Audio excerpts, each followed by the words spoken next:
if you didn't know, the Korean elections were yesterday, so June 3rd. June 3rd is basically a federal holiday, a national holiday in Korea where a lot of people don't go to work. Most people don't go to work, and they get the day off to vote, which is very different than America because in America, you have to vote and still have to go to work on election day where, I have mixed feelings about that because while I think that mass democracy isn't healthy for society, at the same time, if you do have democratic norms and everyone does have the ability to vote, then maybe it is a good thing to have people take off that day to vote and express their concerns, make their voices heard. But all that being said, the Korean elections happened yesterday at the same day that the primary elections happened in America. Now, the results were unfortunate. It was basically a DPK landslide. Now, the DPK is the Democratic Party of Korea, which is the left-leaning party, and they control most of the levers of power. They're the biggest political party in Korea. And then second biggest party in Korea is the PPP party. Now, this is terrible. I don't know why they had the acronym that way. The PPP, I guess it doesn't have the connotation in Korea that it does in America. PPP. I mean, it doesn't sound great. But anyways, the PPP is the People Powers Party. It's the conservative party in Korea, and it's the second largest party. And you can kind of think of the Democratic Party of Korea as the Democrats in America, and the People Power Party as the GOP in America. So that's kind of analogous. Now, I want to be very clear. Left and right in Korea are very different. They're very different. And now there's a lot of people on the internet who are pissed about me saying that I know nothing about Korean politics. And I'm not going to be the one who says I'm an expert in Korean politics. I'm still learning. I'm still growing. I'm still reading and watching and listening. That's what I'm doing. But yeah, I do know Korean politics, which is why I am talking about it.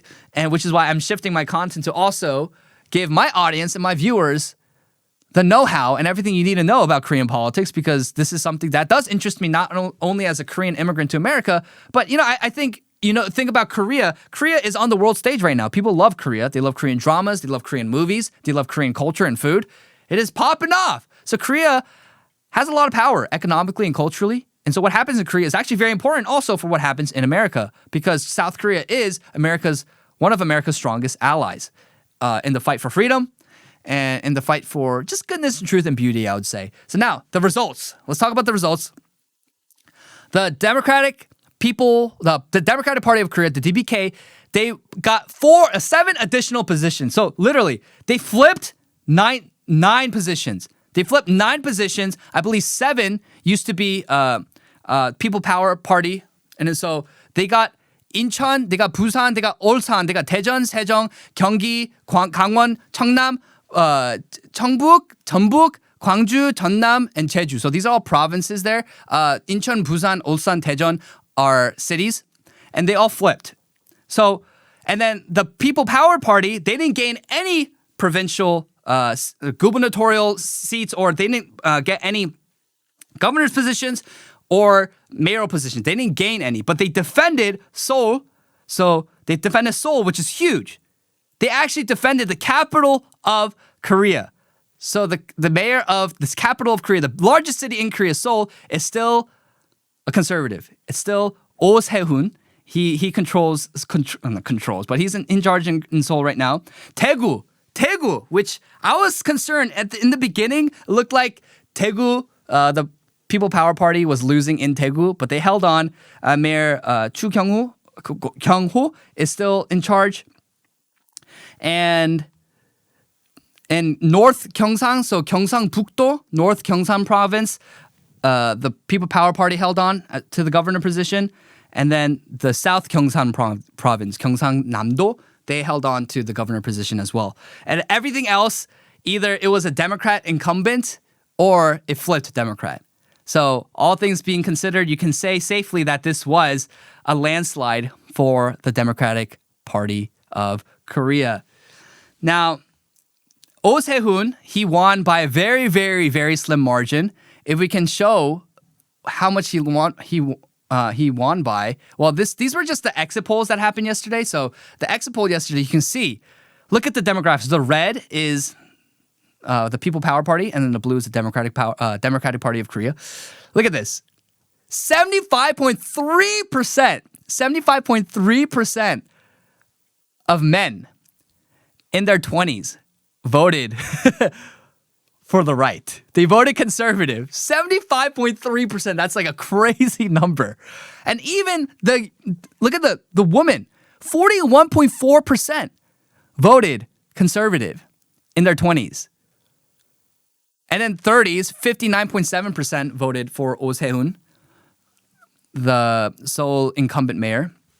So you see this. And then if you get to the 40s and 50s, actually they vote more Democrat. And then you go to the 60s and 70s, they're very, on the right. They're very conservative. Now, it's funny. It's funny because you'd think that with all the talk about the gender divide, which does exist to a certain extent in Korea, you think that women will vote overwhelmingly for Democrats, but they didn't. Look, it's just clear here. It's like half and half. It's half and half. The youth is on the conservative side. The youth is conservative. Because why? They don't want the destruction of their country. So it's really interesting. But do we have the final results of the mayoral race pulled up? So let's see if we have the final results. But basically, he won by a very, very, very slim margin. I think it was like 0.5% of the votes or something. It was an extremely, extremely small margin.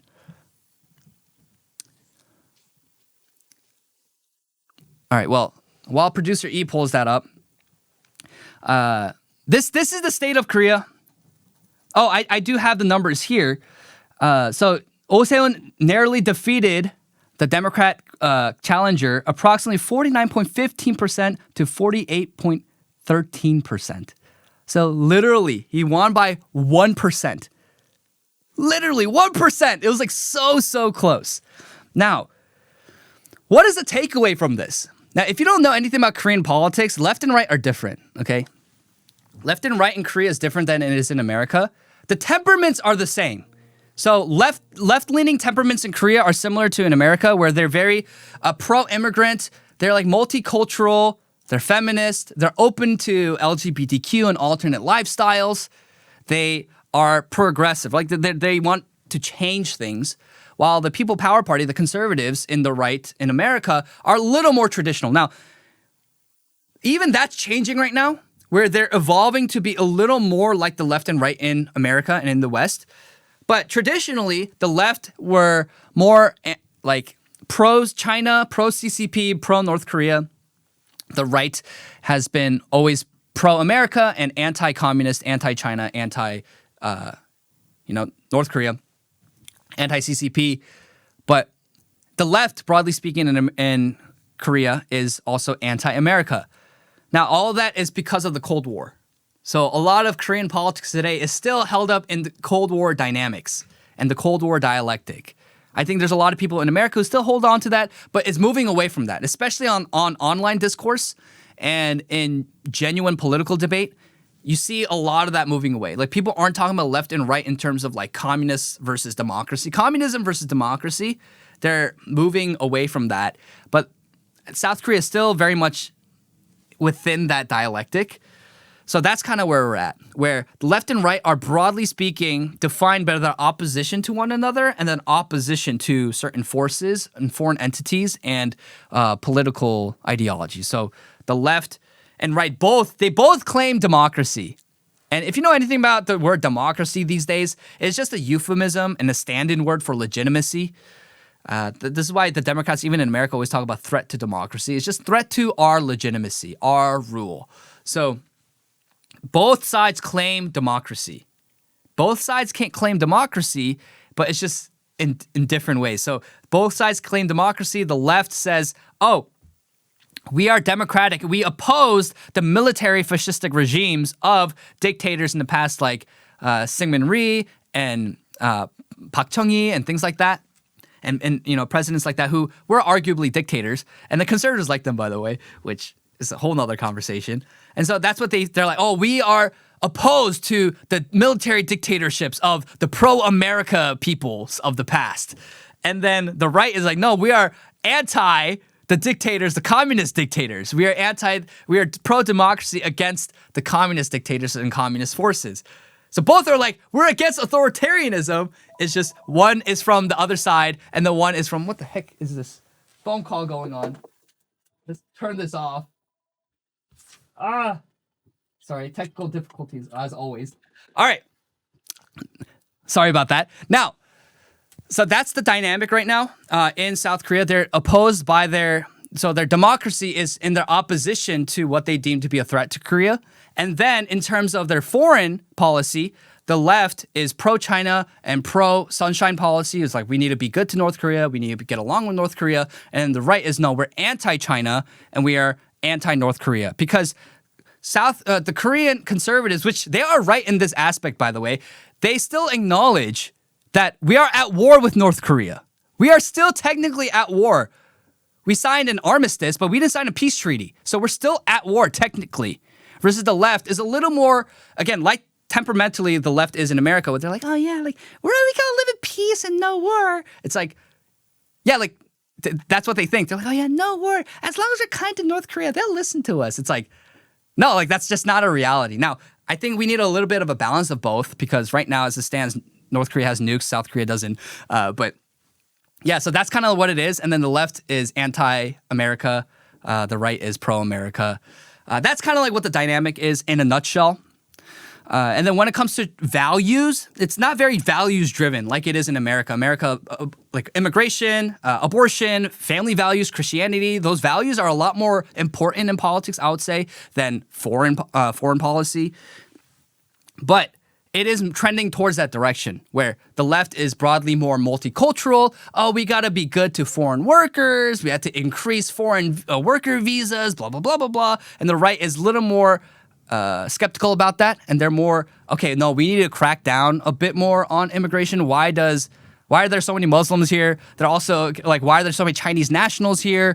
They're that. And they're also a little more against abortion than the left is in Korea, all those things, right? And the left, obviously, a lot of feminists here. The right in Korea hates feminism. So these things are evolving. The left and right dynamic in Korea is evolving to kind of match a little bit of what's going on in the West. But all that being considered, then what is our takeaway? Okay, so now with all of these governor positions and the mayoral positions moving towards and being given over to the DPK, this means now that the DPK can control much more of local politics now. And much like in the West, where the right is fractured and the left is unified in getting what they want accomplished, much is the same in Korea. The right is fractured and the left is unified in their vision to achieve their agenda. Thank God that Daegu is still conservative. Seoul, we still have a PPP mayor. And then two large provinces, Gyeongsangnam-do and Gyeongsangbuk-do, they still have a PPP governor. But all of that being said, it's like, what now the Democrats in Korea have the opportunity to push through their agenda on the local level more aggressively. And that's a bad sign. That's a bad sign. Why? Because, again, they're destroying Korea. And on top of that, as an American, if you're an American watching this, you should also care about that, because the left-wing government in Korea is left-wing insofar as they hate America. So they attack American companies. They go after American companies like Coupang and Meta. They just recently raided, South Korean government official just raided a U.S. military base in Korea. So they are very anti-America, anti-American intervention, all that stuff in their country, but they are pro-Chinese companies, right? Alibaba, Temu, BYD, like they are pro-Chinese companies coming in, setting up shop, buying land, buying houses. You think that Chinese nationals buying houses, CCP buying land and houses in America is bad? They're doing the same thing in Korea, by the way. And so if you're an American watching this, you should care. Because the DPK is very soft, and not only soft, but pro-China and pro-CCP, and they're very anti-America. Now, my stance on this is that you shouldn't just be blindly pro-China just to be pro-China, or anti-China just to be anti-China. Same thing with America. Like, you should have reasons in this day and age, in 2026, on why you're against China and why you're pro-America, or why you're pro-China against America. There should be a reason. A lot of this just comes down to tribal politics at the end of the day, especially in Korea. But I think insofar as Chinese interests are in opposition to Korean interests, we should be anti-China. And if we should be pro-China insofar as Korean interests are aligned with, or Chinese interests are aligned with Korean interests. Now, what you're going to find is that a lot of Chinese interests are not aligned with South Korean interests. Because why? Because China wants global hegemony. That's a fact. They are imperialistic. And so if we are soft on China, we will be under Chinese influence, which is not what we want when we want a sovereign Korea. But the same could be true about America, right? There are a lot of great things about American influence in South Korea. No one can deny that. But there's also very negative American influences in Korea. A lot of, by the way, the LGBTQ and the feminist garbage that's funded and brought to Korea is from American NGOs, it's from American funders and investors, from donors, it's from American activists. Like this American influence, I'll never forget this. In the US Embassy in the middle of Gwanghwamun Square in Seoul, literally, like they would fly the BLM and the pride flag on the US Embassy in the middle, in the heart of Seoul. Why, as a Korean, would you want that? You shouldn't want that. And insofar as that's concerned, yes, you should be skeptical of American influence in Korean politics and in Korean society. So, as a Korean, you should think of it that way. And as an American watching this, broadly speaking, though, like you want Korea and America to be on good terms, to have a strong alliance in the same way that you want America and Japan to have a strong alliance right now. Why? Because the number one geopolitical enemy of America is arguably, not inarguably, China. It is. Now, you can say like Israeli forces and the Israeli government has a lot more power and influence over American politicians. I think there's much to be said there, and you can argue that point. But the geopolitical enemy of America is, first and foremost, China. And America respects China, so that's why we're not rash and brash in our decisions against China. But yeah, like they are our number one competitor on the world stage. So to understand that, then you need allies in East Asia like Korea, like Japan, who are strong and capable to be on your side. So all that being said, the DPK is bad news for Korea. They're going to probably expand immigration and visas. And people say, oh, they're trying to reform the refugee act where they're going to slash refugee applications. I'm like, great. But that doesn't account for the majority of immigrants. The majority of immigrants in Korea, right, which you go to Korea, you're going to see a lot of foreigners. It's actually very concerning. And a lot of them aren't tourists, by the way. They're actual residents. And I talked to so many Koreans, by the way. I go to Korea, I talk to so many Koreans who are like, I don't recognize the city I grew up in. Like 20 years ago, 10 years ago even, it wasn't like this. It's just gotten crazy out of hand in the past 20 years. Yeah, they're all here. They're all here, but they're all in Korea on student visas, work visas, marriage visas. That's what they're all in Korea for. So it's not the refugees that make up the vast swath of immigrants in Korea. So if you want to curb the immigration crisis that is increasing in Korea, the third world migration that's happening to Korea, then you got to tackle those visas. It's the same thing in America, right?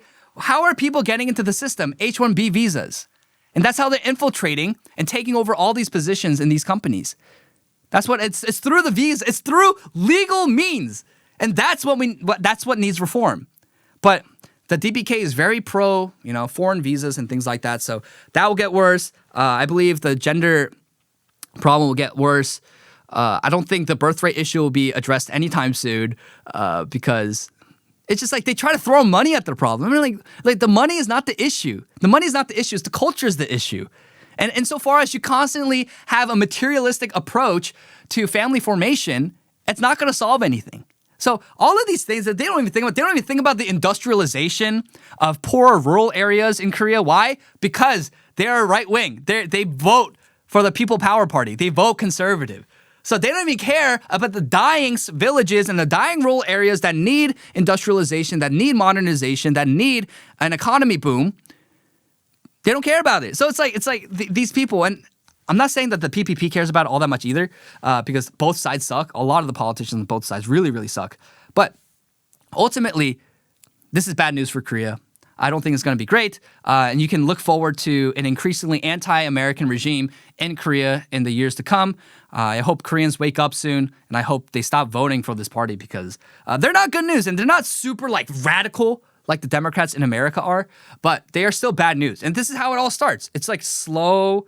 Okay, we're just going to introduce this thing here, a little bit of this, a little bit of this, and then suddenly, boom! And then one thing they're trying to pass right now is the anti-discrimination law in Korea, which would make it illegal to discriminate protected peoples. It's the same garbage that you see in America with the civil rights, with civil rights legislation. And it literally natively disenfranchises native citizens, and it gives preferential treatment to the worst kinds of people in society. That's what it'll do. And if they pass that, which I think they might, because they have a majority in the National Assembly, plus they control the executive branch, plus they're trying to pack the courts as well. They're expanding, they're trying to pack the courts with their own justices. So all those things, not really looking very good at the federal level, not looking very good at the local level as well. So many positions flipped. So many governors and mayors are now DPK. So we shall see what happens on this program. We will update you. So do not worry. We will update you with all the great news going on. But last thing I'll say before we move on to possible election fraud is that the People Power Party needs to really lean in, excuse me, to actually giving opportunity and messages of opportunity to the next generation. The next generation, they feel hopeless. They're nihilistic. This is why Korea has the highest suicide rate in any modern country. In any OECD country, in any first world country, Korea has the highest suicide rate. The number one cause of death of Koreans aged 9 to 39 is suicide. Like in America, it's like heart disease because of all the health problems and things like that. It's suicide. And so the young generation, the next generation in Korea feels hopeless. They're nihilistic. They need hope. They need a future to look forward to, a future to fight for. And they don't have that right now. And then so you see with Oh Se-hoon, who just won, he won so much of the young vote in Seoul. Like we can see that the energy of the next generation is trending conservative. Now, what can we learn from Oh Se-hoon? Well, Oh Se-hoon's pretty milquetoast, but he's charismatic. He's friendly. He's good. We need to elect leaders like that who's charismatic. And so many like People Power Party politicians are so like dull. They're so drab. They're old, they're chunky, they're just like, ugh, right? Like we need good energy in the People Power Party. And also you need to give them actual policy prescriptions on how you're going to change their future. And we got to move past this whole like, oh, we're just going to free up the economy at all costs. Like that's just not going to work anymore. The living wages, right? The wages have not caught up to the GDP of Korea. So as the GDP increases massively, the wages have stagnated. So a lot of Koreans feel poorer than they were 20 years ago, 10 years ago. And it's a similar problem in America. You see that too. But that being said, though, like Korea was like dirt poor like 60 years ago. So it's a different metric and it's a different scenario. But you need actual policy prescriptions. Like, hey, we're going to actually industrialize rural regions. Hey, we're going to give you job opportunities that's not just in Seoul. We're going to industrialize Daegu, Busan. We're going to bring the economy here so that not all the economy is just concentrated in Gyeonggi-do. Like, we're going to make changes. You want to form a family? Yeah, we're going to make changes to the corporate culture, to the education system, where we won't devalue merit. We won't devalue accomplishments and achievements, but we will also make it so that family comes first. That it's not just the economy. It's not just about jobs and things like that, but family comes first, where we can have a society where we have healthy families, healthy marriages. We're going to redo so much architecture. These are the things that we need. We need, and the People Power Party needs this kind of messaging for the future. And if they do so, I think they can win. It's just a matter of like, much like the GOP, they elect such terrible politicians and terrible leaders. And so I think we need a little more of like a Trump-like candidate in this PPP to continue to win. But yeah, we gotta be.